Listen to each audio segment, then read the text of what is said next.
Professor Yunus, despite the enormous success of your ideas, Bangladesh remains one of the poorest countries in the world.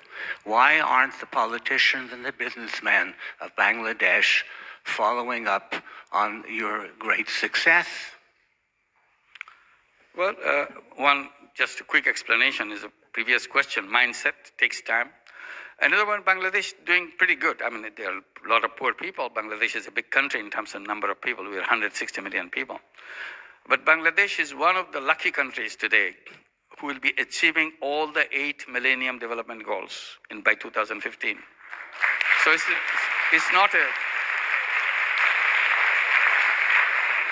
it's not a tiny piece of news. It's a big news for celebration. We are on the way, and we're very much on track to reduce poverty by half by 2015. So it's a big news because Bangladesh started as the poorest country in the world. So to reduce that poverty by half is a great, great accomplishment for Bangladesh. And we are on the way. We just had the Millennium Summit in the United Nations. Bangladesh was celebrated as one of those lucky countries, fortunate countries who will be achieving all the 8 Millennium Development Goals. So we are slightly behind in 2 goals on maternal deaths and others. But we can catch up in the next 5 years. That's an attempt that we are making, how to save our healthcare as a social business and so on, putting all our energy together to achieve that. So that I would say is something. And in Bangladesh, we are in the discussion, follow-up of the 2015. After 2015, what would be our goal? We are saying we want to bring poverty to 0 by 2030. So that Bangladesh can become one country where there'll be nobody, there'll be a poor person in Bangladesh. So that is the kind of goal that you set, you work for it, and make it happen. And all these things together can make it happen.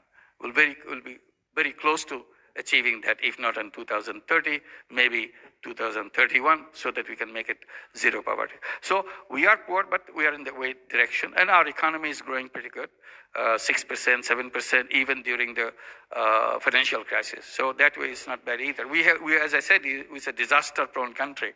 It's a land of disaster. Despite all those disasters, despite all our problems, the progresses are very significant. Thank you.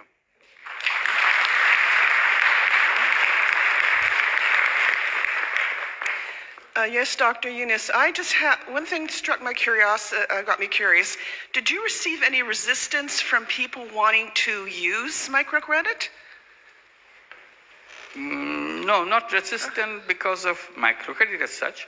People have hesitation, difficulty in accepting microcredit because first resistance came because we gave loan to women. Men didn't like it. Very natural reaction. Because traditionally, men in the family, the husband felt threatened because I'm giving loan to his wife. So he feels that his authority is being undercut. So he opposed it. And he also felt that his wife has no experience of any handling money. She will make a disaster and he has to pay it back now. We had to assure 1,000 times that we'll never come to you if she fails. It's between us and her. We'll work it out together, but you don't have to worry about being compelled to pay back her loan. So this is another one. Another reason we were opposed, religious people interpreted that it is against religion because we are giving money to women. Actually, it's a male issue. It's clothes in a religious way, the giving money to women. So we had a big kind of confrontation with the religious people. But luckily we could argue it well, it worked. We said, look, the Prophet of Islam, he married a businesswoman.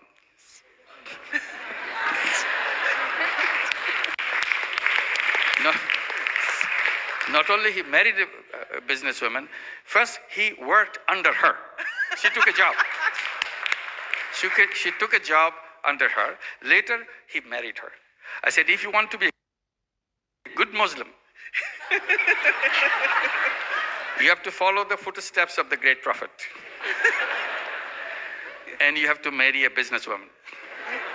And if you can't find one, come to us. We have plenty of them.